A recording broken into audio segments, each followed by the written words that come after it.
paglipas ng panahon, unti-unti ring nasusubok ang tibay at ganda ng ating mga makasaysayang struktura, lalo na yung mga heritage sites na sumasalamin sa ating kultura at pagkakakilanlan. Kaya naman mahalaga ang tamang pangangalaga at siyentipikong paraan ng preservation. Kaya ngayong araw, bibigyan natin ng pansin ng isang makabuluhang proyekto ng DOST na tumutulong sa pagpapanatili ng ating pamanang yaman, partikular na sa Bohol, sa pamamagitan ng wood identification. At makakapanayan natin ang Senior Science Research Specialist and Wood ID Expert na si Forester Jennifer Conda.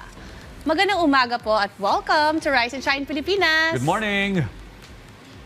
Good morning! Magandang umaga po sa ating lahat. Alright, ma'am, para po sa kaalaman ng ating mga ka-RSP, no, ano po ba yung tinatawag na wood identification at bakit ito mahalaga, lalo na po sa usapin ng heritage preservation? Opo. Ang wood identification, yun po yung pag-identify o pagkilala. So kung ano yung klase ng kahoy ang ginamit sa isang material o isang structure, kagaya kung ito ay sa mga churches, yun po kung yun ay ano yung mga santo, ano yung mga kahoy na importante at ano yung pinagagamitan nito. So yung po sa wood identification, meron tayong mga iba't ibang characteristics na tinitignan kung saan doon tayo makakapagsabi kung anong species ng kahoy ang ginamit. Nabanggit yung ma'am no, sa mga simbahan yung ginagamit sa konteksto nga po ng mga lumang simbahan naman at heritage structures sa Bohol. Paano po ito nakakatulong ang wood identification para mapanatili ang orihinal na anyo at tibay ng mga to? Okay. Ang DOST FPRDI po ay katuwang ng Bohol Island State University sa kanilang proyekto na ang tawag po ay ang title ay Enhancing Heritage Preservation, Advancing Evidence-Based Conservation through Advanced Non-Destructive Technique and Alternative Compatible Materials. So ibig sabihin po, yung proyekto nila ay naglalayon para makonserve natin yung mga ating historical structures sa Bohol, kagaya ng famous na Baclayon Church natin, at yung ibang mga declared as National Cultural Treasure. So dun po, gamit po yung sa project namin, tinatry namin na ma-preserve natin yung ating mga cultural treasure na yan at ma-sustain natin yung ating mga materials na naandyan. Cultural treasure. So ito yung kayamanan ng mga Pilipino. Pero ito, maaari nyo po bang ibahagi kung paano po yung step-by-step na proseso ng wood identification? Siyempre, may iba nire-replika, lalo na yung mga ginagawang santo, no? Mula sa paglikha ng sample hanggang pagsusuri nito, paano po ba yung proseso? Sa identification po, gagamit tayo ng cutter para makita natin yung cross-section. Nagamit din po tayo ng handheld microscope. Yan, para makita natin yung mga structures na kailangan para ma-identify yung kahoy. At ang huli po ay kailangan natin ng laptop para o kaya yan, yung desktop para makita natin yung mga structures. So sa pag-identify po, kailangan ito ng matagal na pag-aaral at yan. Dito po sa wood identification, meron tayong mga ginagamit na mga handbook na published ng FPRDI kung saan doon natin mabe-verify kung anong klase po ng kahoy ang ginamit sa ating mga structure. Napaka-interesting no. Di may mga makabagong teknolohiya na po ba o innovations na ginagamit itong wood identification para mas mapabilis o mas maging accurate yung result?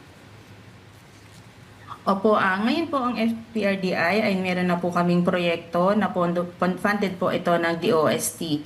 So yung pong project na yon ay yung ating wood identification app. Yan. So kung saan po meron ng app doon, nagagamitin lang natin, itatapat natin doon sa cross-section ng kahoy at doon ay magbibigay po ito ng suggestion o ng idea kung anong species yung kahoy na yon.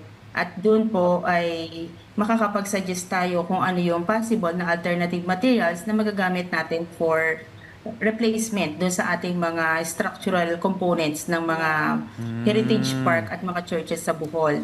Bukod po doon, meron din kami isang project na DNA-based naman yung gagawing wood identification.